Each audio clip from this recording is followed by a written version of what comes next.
Joe Hill from DoneRight Management. I happen to be at the Fairway Retreat, also known as Bear Country.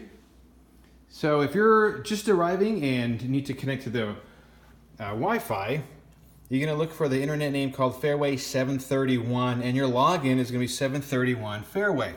Now, just in case something occurs right here in the kitchen, is going to be the actual Wi-Fi box. It's a Frontier box.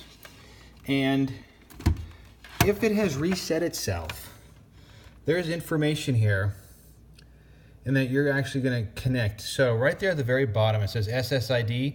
You're going to be looking for something that's called Frontier 1C3B. And then I believe the actual password is what it says, the WA.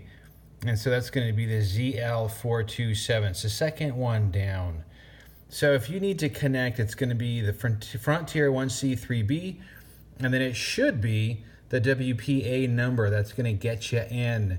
So if you have any further questions about connecting to the Wi-Fi while you're here at Fairway Retreat, which is 731 Fairway Drive, please give us a call. The landline phone number in the office is 208-634-0030.